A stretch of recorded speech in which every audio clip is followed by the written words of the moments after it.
Connor, you mentioned that the message in the quarterback room after the game, after the Arkansas game the other day, and I'm wondering, how does that kind of fit your personality naturally? Do you kind of fit into that not a celebrity, field general kind of idea naturally?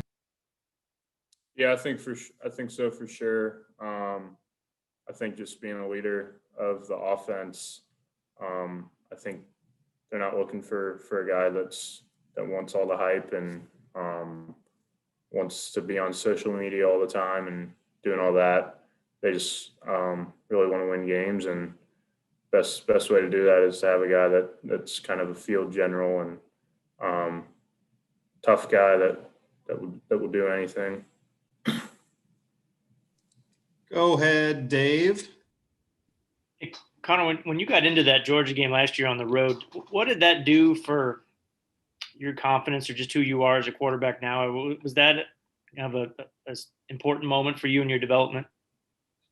I think so. I think it was just because it was the first significant time I was getting in a college football game, and to do it against, I don't know what they were ranked at the time. I think they were top 5 at the time. But to do it against them down in Georgia in front of 90,000 fans, to get a couple drives, some completions, move the ball down the field was good just for my confidence throughout the rest of last season and carried into this season.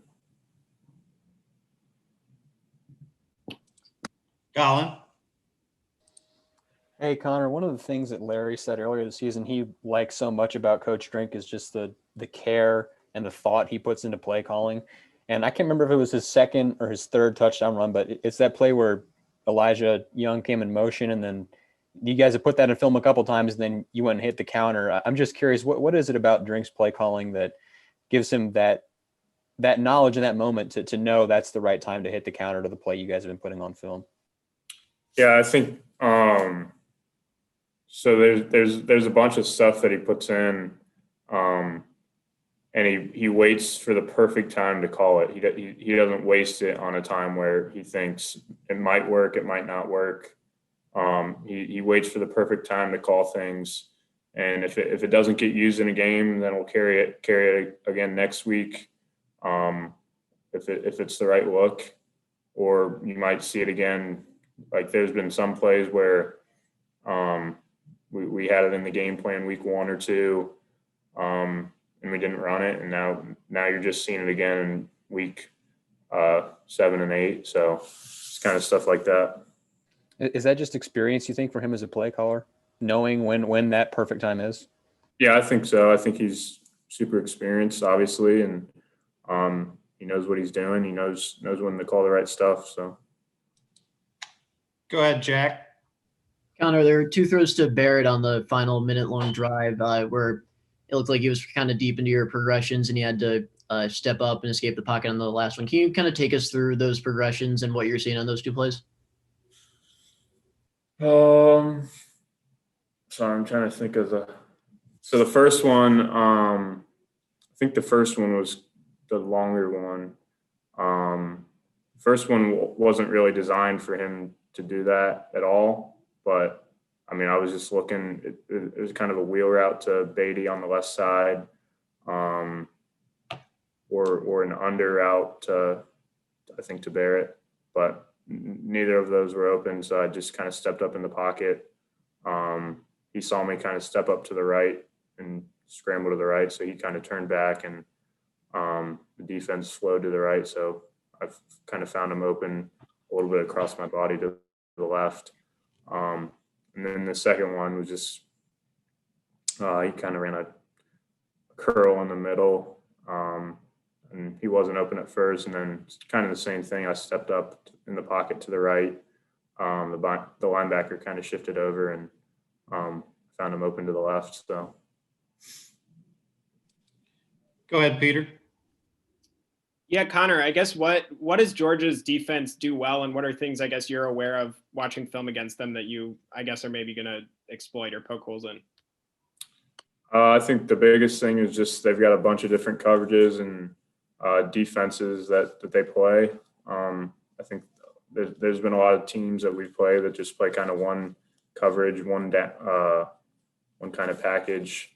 But they play a bunch of different coverages. They disguise them well, and they've got great players to do that. So it'll be a good challenge for us to prepare well and execute on Saturday. Go ahead, courtside. Hey, Connor, kind of along the lines of what Jack asked, but all throughout the season, you've done a really good job of keeping your eyes downfield as you move in the pocket, and you're a guy who can run. Has that always been a thing that you do, or is that something you've developed more recently? I think it's kind of just natural for me just to, when I drop back to pass, I'm looking downfield, trying to find guys open, and I don't think it really changes when I move up in the pocket or run. I'm always looking for guys to throw to, open guys. Obviously, I would rather throw for 15 yards and run for 15 yards and maybe get killed. So. Go ahead, Mitch. Connor, if you guys have talked about Tyler Beatty just being kind of energetic on the sidelines, even if he's not, playing every play. I mean, what do you see from him kind of from a personality standpoint, and what does that add to the team? He brings a lot of energy to the team. He's super, I would call him bubbly, I guess. He's always laughing, smiling. He's just good vibe to have around the locker room. And as a running back, him and Larry go well together. Blum. Hey, Connor, what's a typical relationship like with a quarterback and a center, and how would you describe the one between you and Mike Maietti? Mike he's my roommate, so I live with him. I love him. He's a great guy, even though he's only been here for 1 year. We have a great relationship, and obviously him being a senior, I'm hoping he comes back. But yeah. Can I have a quick follow-up real quick? Coach even publicly said that he's really pushing Mike really hard to come back next year. Are you a part of those efforts to try and make him come back as well? Oh, yeah. How so? Any way possible. I mean, I think the biggest part is we're winning games. So he didn't get to do that much at Rutgers. So we're winning games here, and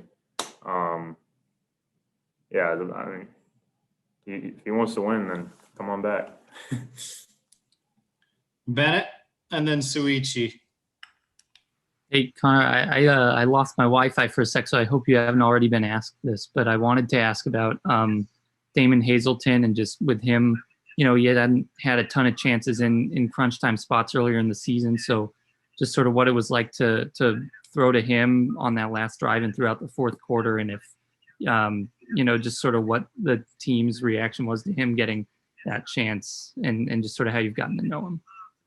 Yeah, Dame was a guy that right away when he came from Virginia Tech that I kind of formed a relationship with, and immediately started to gain a timing and trust.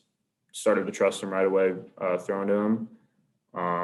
Obviously, he had some drops early in the year, but he was resilient and kept working in practice.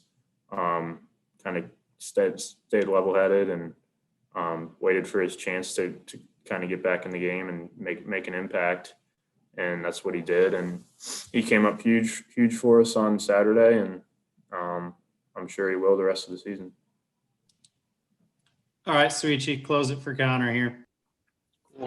Hey, Connor, just Eli's mentioned a lot that your guys' stated goal is to win the SEC East. When you are going up against a top 2 team, standing wise, and like as the past few years, is there anything extra to that or anything like that? Can you say that again? Eli's mentioned a lot, like winning the SEC East, going up against a top 2 team in Georgia. Does that mean extra or anything? I mean, everyone knows who we're playing against. It's no secret that they're a good football team. It's no secret that they're a top 10 defense. But I mean, it's everybody in this league is good. It's just how you execute on Saturdays and how you play as a team. So we got to prepare well, and then on Saturday we just have to perform and be smart with the ball. Can't turn the ball over, and run the ball well, throw the ball, and it'll give us a chance to win. All right, Connor, go enjoy the rest of your Tuesday. Thanks, dude.